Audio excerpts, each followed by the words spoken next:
গোবিন্দপুর থেকে। WhatsApp guys, আসসালামু আলাইকুম। আবার নতুন একটা ব্লগ ভিডিওতে আসলাম। তো গাইস, আমি আজকে দেখাবো আমাদের গাইবান্ধাতে প্রচুর পানি হওয়ার কারণে আজকে আমরা যাব সেই নৌকাতে চড়ে সেই জুমার বাড়িতে। চলুন আপনাদেরকে সেই ভিডিওটা আমি আজকে দেখাবো। তো গাইস, আমরা প্রথমেই সব বন্ধুবান্ধব নৌকাতে চললাম। নৌকাতে চড়ার পরে আমরা জুমার বাড়ির দিকে রওনা দিলাম। আর কাকাকে কিছু বললাম, চাচা আপনার বাড়ি কই? চরে আপনার বাড়ি না? জুমার বাড়ি যাচ্ছেন নৌকা দিয়ে? এই জীবনের প্রথম ফার্স্ট?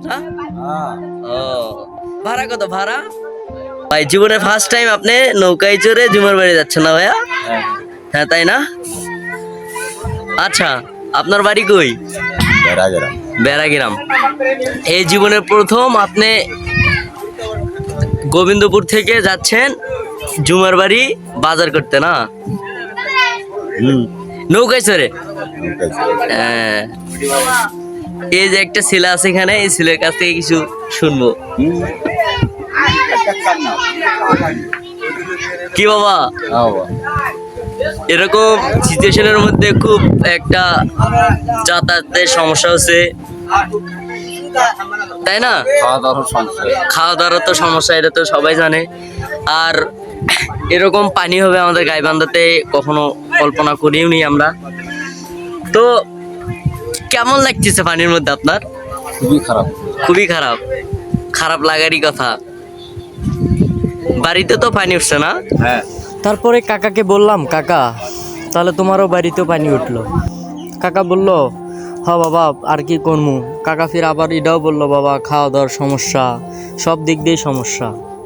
আসলে আমাদের গাইবান্ধা সাগাটাবাসীর খুব বেশি কষ্ট হয়ে গেছে। তো গাইস, আপনারা জানেন কিছুদিন আগে একটা ভিডিও ছাড়ছিলাম আমি, যে এবারের বন্যা নাকি অনেক ভয়াবহ হবে। আমার কথা কাজে একদম ঠিক হয়ে গেল।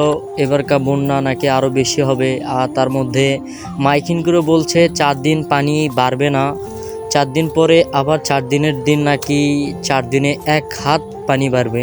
আর 1 হাত পানি বাড়লে তো আপনারা বুঝতেছেন কীরকম সিচুয়েশন, কীরকম অবস্থা হবে আমাদের। তারপরে গ্রামে মাইকিং করে করে সবাই বলতেছে যে তোমরা আশ্রয় কেন্দ্রে যাও। এখন গাইস, আমাদের এখানে চেয়ারম্যান আসছে, মেম্বার আছে, ওইরকম কেউ সহযোগিতা করেও না। রাস্তাঘাট সব দিক দিয়েই ভাঙ্গা। এখন আমাদের তো চলা লাগবে। সেই অনুপাতে আমরা আর কি গ্রামের লোকজন সবাই নৌকা নিয়ে আসছে। নৌকা দিয়ে আমরা জুমার বাড়ি যাওয়া আসি করতেছি। তার মধ্যে আমাদের বাড়ির সামনেই একটা হাই স্কুল আছে গোবিন্দপুর, যাওয়া আসি করি আমরা নৌকাতে। আগে গেছিলাম রাস্তা দিয়ে, এখন আমরা যাই সেই হাই স্কুলের মধ্যে।